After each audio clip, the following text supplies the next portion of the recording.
What up, cucks? So I wanted to do a little bit of a video. It's a few days late, I guess, because I don't know. I didn't know what to say about it. Then I started thinking, and I got a lot of things to say, it turns out, right? The Rock joining the Bloodline. Now, here's the thing, right? Obviously, this is a symbolic joining, right? I don't know where this is going to end and where this is going to lead to. I mean, presumably it's going to lead to like Rock versus Roman at some point. But obviously, like the two paths that have been laid before us are either The Rock screws Cody or The Rock screws Roman, right? The Rock is going to need to screw somebody because The Rock needs to have his presence felt at WrestleMania, right? And the only way to have your presence felt at WrestleMania other than to have a match and have a main event is to screw someone of a match and specifically to screw someone of a main event. So in other words, The Rock is taking Solo Sikoa's spot from last year and he's going to go and interfere and make sure that Cody Rhodes either wins or doesn't win. I don't care at all if Cody Rhodes wins. At this point, I don't think it's a good investment, like business-wise, because if Cody is the number one merchandise seller, then you don't need him to be champion, and Roman Reigns stands to benefit even further by being champion for another year. You know, now Roman Reigns has been champion for so long that it's like a foregone conclusion that he's going to lose his title at some WrestleMania, but it doesn't have to be that way, right? Now, if Cody Rhodes doesn't win, then I think we can all expect Roman Reigns to have the title for one more year. And it's going to be him versus The Rock, right? Like, that needs to be for the title. The storyline of The Rock screws Roman, right? And then goes after Roman is stupid. Because even though The Rock doesn't really care about WWE, and he's an actor and almost a billionaire, I'm sure, in kayfabe, everyone, including Michael Cole, should want to be WWE champion, right? It's supposed to be considered the most prestigious thing you can be. So The Rock should want to face Roman, like he does, for the title. So therefore, The Rock should layeth the smack of down on Cody, and that would be pretty great. Like, that would be quite a moment, right? Seeing Cody get screwed twice, that at that point, I think even I might start cheering for Cody a little bit, right? Because it's like, yo, what the hell? I mean, like, I get wrestling's fake, but it's like, from a kayfabe perspective, it's like, how many times is Cody going to get screwed, you know? But at the same time, you have to ask yourself, how many times is Cody going to win the Royal Rumble? So it is what it is. But the Rock comes out, joins the Bloodline, and he cuts a promo. First of all, The Rock was on point. He makes fun of the people in Utah for being like polygamous, basically, and having multiple wives and inbred families, right? Which I thought was great. It's classic Rock, right? Then The Rock starts doing his whole heel shtick where he's like, no, you don't get to sing along with The Rock. You lost that privilege, that kind of stuff, right? And then the most important part of the entire promo, in my opinion, was all the facts that he spoke about Cody Rhodes, right?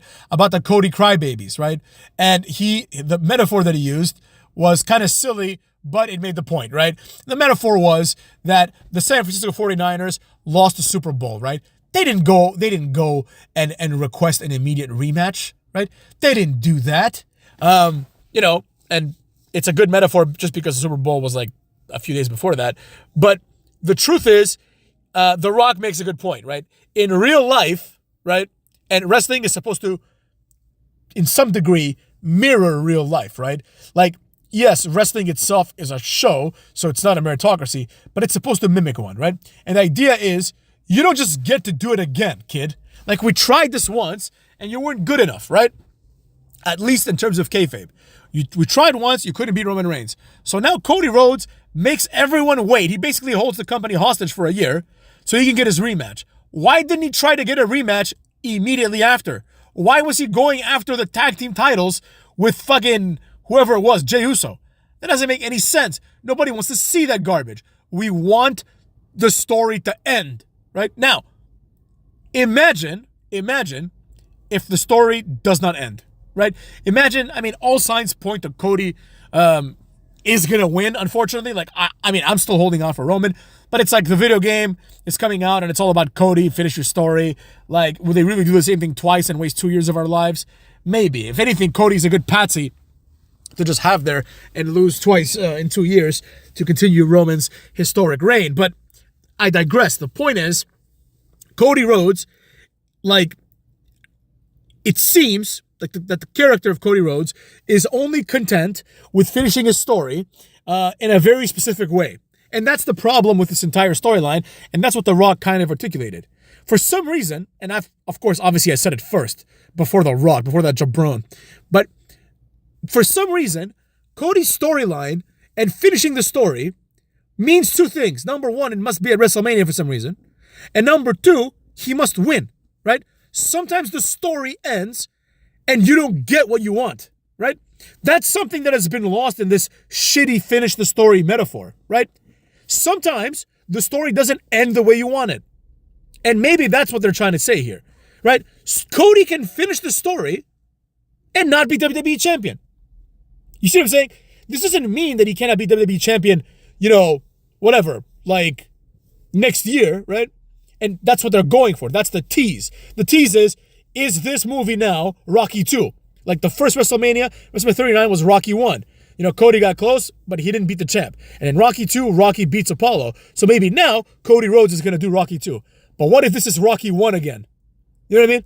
What if this is Rocky 1 again and he loses, right? And that's just how it ends. And then Rocky 2 is somewhere down the line. Maybe at a lesser pay-per-view, like SummerSlam. Maybe in a couple of years. I don't know. The point being, the story finishing it's a stupid metaphor, and The Rock pointed this out because it's like, it's such a childish and narcissistic thing to say, right? It's like, I have to finish my story, right? It's my story. And the idea here is that the story cannot finish until Cody gets what he wants, even though he's not good enough to get what he wants. And that's what The Rock was saying. He was like, the story's over, just like in the Super Bowl, right? The story's over. The Super Bowl happened. The 49ers lost. They dusted themselves up. They got up and they walked away with their heads held high like men. Sure, right? Try again next year, right? But you don't just get to go to the Super Bowl again because you won the conference championship. No, you have to play the entire season, right? And that's the underlying principle of the metaphor. Rock didn't go that deep into it. But the idea is you can't just not play the season and then expect the same result. Now, if, for example, The Rock comes by and he's played the season in a different way, in the sense that he's The Rock and he's the biggest star of all time, right? Then yes, The Rock as a heel gets to cut the line, right? The Rock was always a heel in this.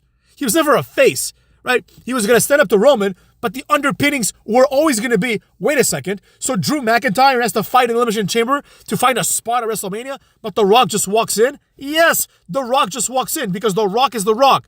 The entire argument is predicated upon the fact that The Rock is better than Cody, right? Cody has to earn it because Cody hasn't achieved anything. The Rock does not have to earn it because he's achieved everything, right? Cody Rhodes is like almost 40 and has main evented one pay-per-view in his entire career by himself. And that's last WrestleMania. That's it. That's all he's done. That's literally his entire career is he's been in one WWE pay-per-view main event. Like AJ Styles has a better career in WWE than Cody, right? And obviously, because AJ Styles is like a two-time champion. So what the hell is the point? I'll tell you what the point is. Cucks. The point is this, right? The Rock said it like it is. The Rock told the truth, and he explained that just because you want something doesn't mean that you deserve to get it, right? In other words, you have to earn it. Now, people are going to say, he earned it, he won the Royal Rumble. That's not enough. That's not enough. The fact that he earned it doesn't mean anything. The Rock should have won the Royal Rumble if this is how they're going to play it. Number one. Two, he hasn't earned it because he hasn't done anything in this last year since losing the title. Name 5 matches that he's had on pay-per-view. Name them. I can't.